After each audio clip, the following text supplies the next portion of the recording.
News nation. अब super sixer में बात राजनीति सिक्सर की। मोदी सरनेम के खिलाफ बोलना कांग्रेस के पीएम मटेरियल राहुल गांधी को भारी पड़ गया है। जी हाँ, राहुल गांधी को जेल जाना पड़ सकता है। इतना ही नहीं, उनकी सदस्यता भी खतरे में पड़ सकती है।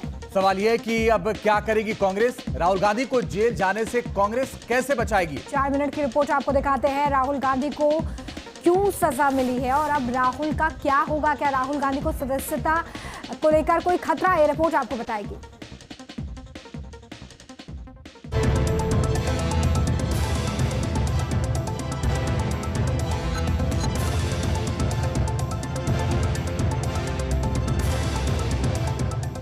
कि जिसका सरनेम मोदी हुआ वो चोर होता है।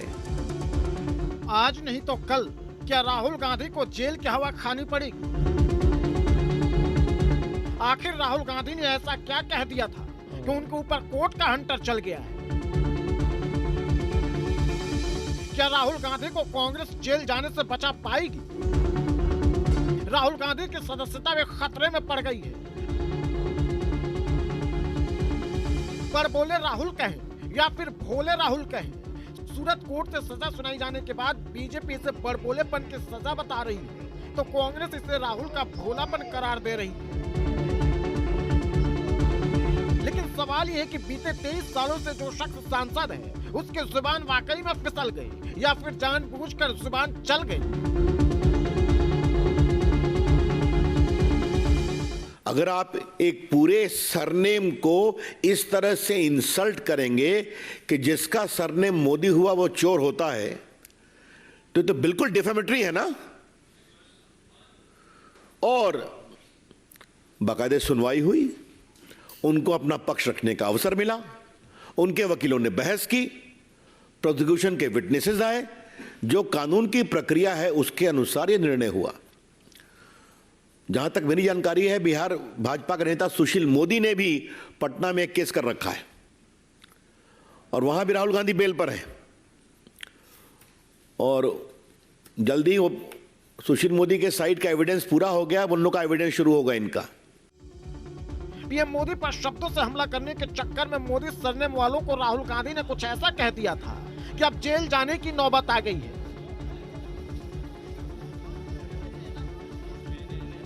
मानहानि केस में सूरत कोर्ट ने राहुल को दोषी करार दिया है। राहुल गांधी को 2 साल की सजा सुनाई गई है। हालांकि राहुल को तुरंत जमानत भी मिल गई। कोर्ट से राहुल को 30 दिनों की मोहलत दी गई है। 30 दिन में वो सजा के खिलाफ ऊपरी अदालत का दरवाजा खटखटा सकते हैं। अगर 30 दिन में राहुल गांधी को कोर्ट से राहत नहीं मिली तो फिर जेल जाना पक्का है। अब तो मोदी जी का नाम लेने से मानहानि हो जाती है। ये भी बड़ी चिंताजनक विषय है कि ऐसे हालात क्यों पैदा कर दिए कि किसी भी मोदी का नाम ले लो तो उसमें मानहानि हो जाती है। ये तो चैलेंज किया जाएगा। मोदी सरनेम को लेकर राहुल गांधी ने साल 2019 में लोकसभा चुनाव के दौरान विवादित बयान दिया था। उस समय न तो राहुल को पता था और न ही कांग्रेस को पता था कि यह बयान एक दिन राहुल गांधी पर भारी पड़ने वाला है। राहुल गांधी कांग्रेस के पीएम मटेरियल हैं, नेहरू गांधी परिवार से आते हैं।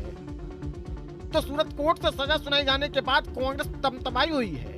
तो हिंदू महासभा के राष्ट्रीय अध्यक्ष स्वामी चक्रपाणी महाराज राहुल को देश का सबसे बड़ा कंफ्यूज नेता बता रहे हैं। माननीय कोर्ट से, सरकार से भी निवेदन करता हूं कि राहुल गांधी जी जेल के अधिकारी नहीं है, वो ट्रीटमेंट के अधिकारी हैं, वो इलाज के अधिकारी हैं। उनको सहानुभूति पूर्वक इलाज कराए जाने की आवश्यकता है ताकि वह अपनी बचकानी हरकत छोड़ करके और एक परिपक्व राजनीति के रूप में काम करे। राहुल और उनका ज्ञान इससे पहले भी उन्हें मुसीबत में डाल चुका है। बड़बोले राहुल पर बीजेपी सांसद और बिहार के पूर्व डिप्टी सीएम सुशील मोदी भी मानहानि का केस कर चुके हैं। देखिए, मेरा भी सरनेम मोदी है और मैंने भी पटना की सीजीएम कोर्ट में मानहानि का मुकदमा दर्ज कर रखा है। एक बार राहुल गांधी को जाना पड़ा था, बाद में उन्होंने एग्जम्पशन ले लिया अपीयर होने से, हाजिर होने से। और मुझे खुशी है कि अगर सूरत के न्यायालय ने उनको दोषी करार दिया है तो पटना सहित अन्य राज्यों के अंदर भी जो मानहानि के मुकदमे चल रहे हैं उसमें दोषी करार किए जाएंगे। राहुल गांधी के समर्थन में पूरी कांग्रेस मैदान में उतर गई है।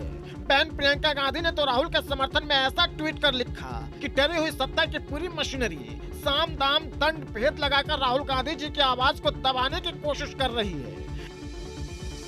देश में साल 2024 में लोकसभा चुनाव है, लेकिन राहुल गांधी की सदस्यता अभी से ही खतरे में पड़ गई है। सूरत कोर्ट के फैसले के बाद राहुल गांधी के सांसदी पर खतरा मंडराने लगा है। उनकी सांसदी कभी भी जा सकती है, क्योंकि लोक प्रतिनिधि अधिनियम 1951 की धारा 8(3) के मुताबिक अगर किसी नेता को 2 साल या इससे ज्यादा की सजा होती है तो सजा होने के दिन से उसकी सदस्यता रद्द हो जाती है। साथ ही सजा पूरी होने के बाद अगले 6 सालों तक चुनाव